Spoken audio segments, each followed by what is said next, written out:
पावन महीना हवे नवमी के आज पूर्णिमा ई कुआर के ह पावन महीना ये माई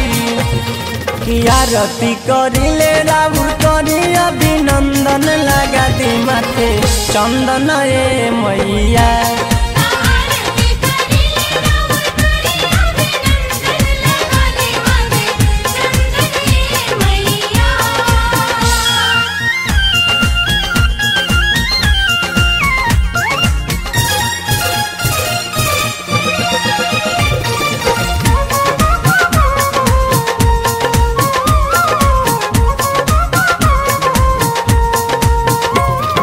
तोहरा सरनिया में आइल बानी तोरा दर्शन खाती हम भुखाइल बानी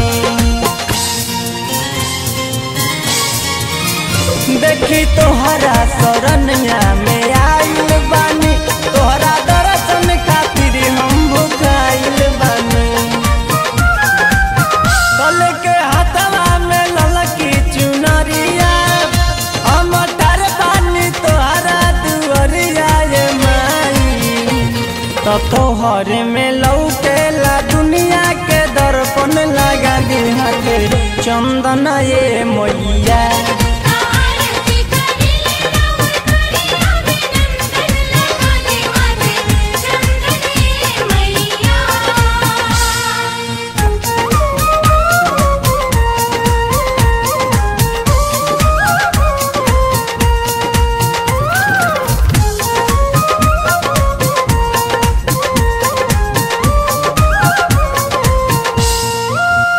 दिन घटल आइल विदाई के दिन सोची मनवा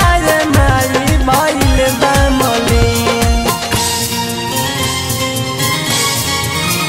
दिन घटल आइल विदाई के दिन सोची मनवा मारी भइल बामली कारीगर गढ़ले माटी के मूर्तिया नहीं दिलवा से निकले सूरतिया ये माई की जिंदगी चरण में हम कहीं समर्पण लगा दी हाथे चंदन ये मैया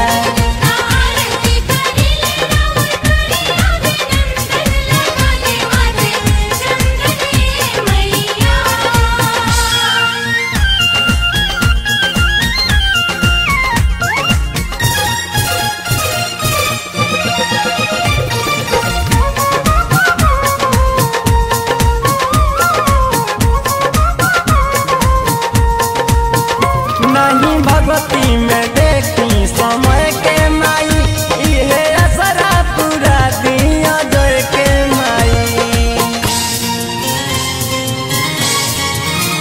नहीं भगवती में देखी समय के माई इहे असरा पूरा दिया जय के माई देखी दुनिया भइल बा दीवाना तारा चरण में जुटल जमाना ये माई उपेंद्र छोरी के अवतार लंदन लगा दी हाथे चंदन ये मैया